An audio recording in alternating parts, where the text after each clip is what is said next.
Hi everyone, hope you are doing well from wherever you're watching this channel, depending on your time zone. Now, for those who have been following William Ruto closely, you are going to agree with me that as of late, Ruto is losing popularity right on the ground and on social media too. This is a man who was commanding numbers, a man who was popular, maybe because of the manner in which he was approaching to people, the promises he was giving, and again, the manner in which he was operating before he became the president. But as of now, the popularity is totally going down.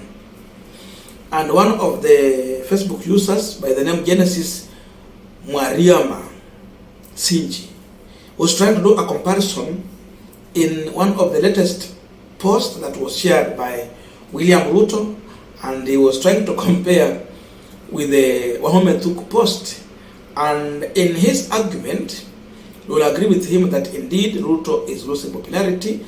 When you try to compare the reaction that the post received, it is actually telling the truth. And this is what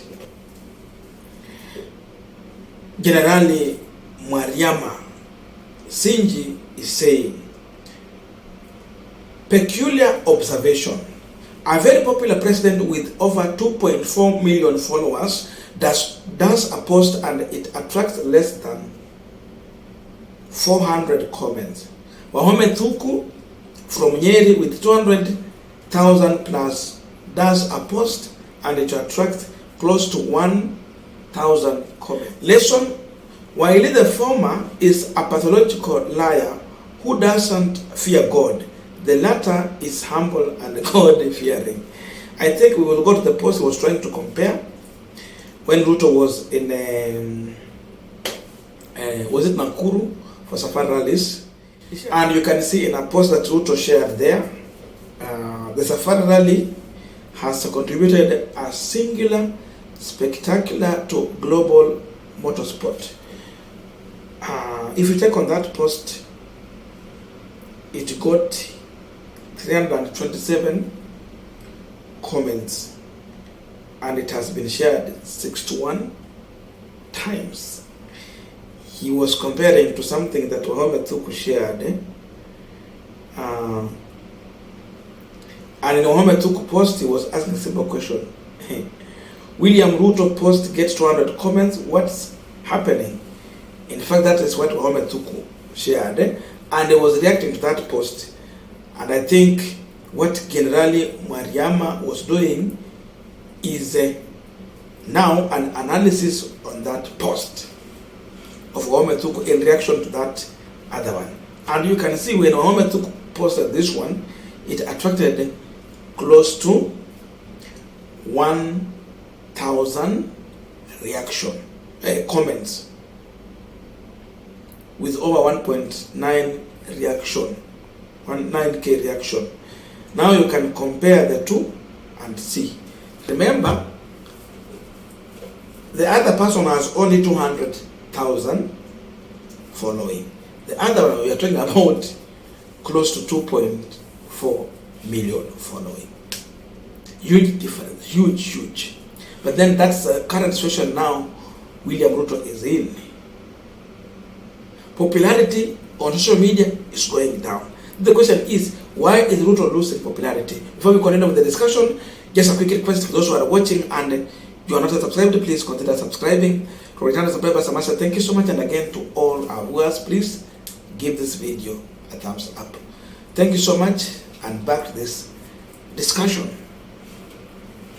Now, the reason is very simple here.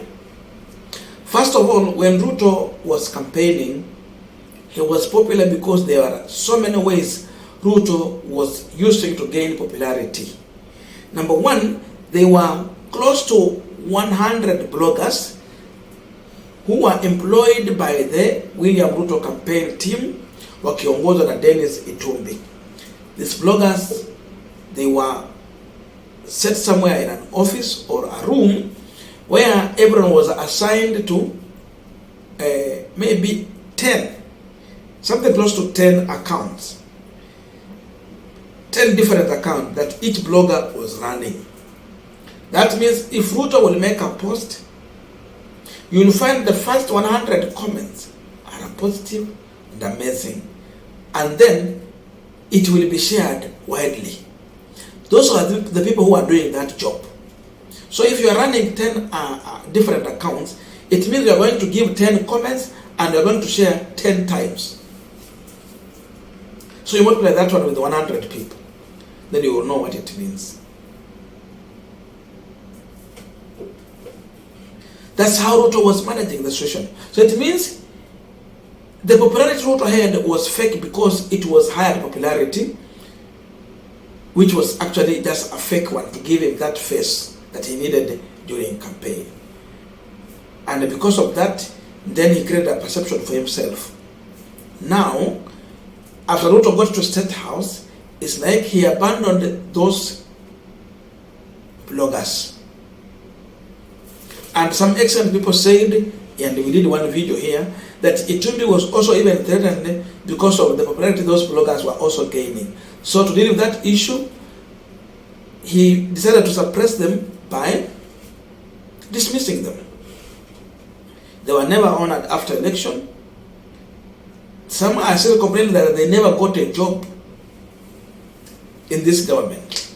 So seemingly it's like Ruto abandoned that team. It is no longer there to work for him. And now he's exposed. We can now understand the real William Samuel Ruto.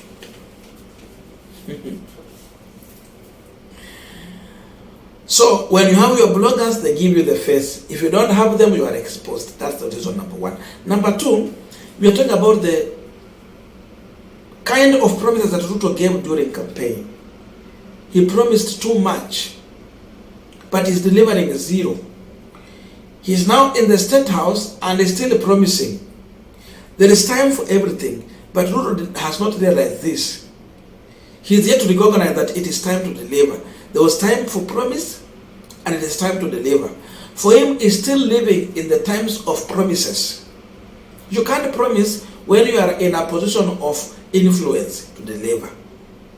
Ruto has refused to understand that he is in the position of influence in terms of delivery.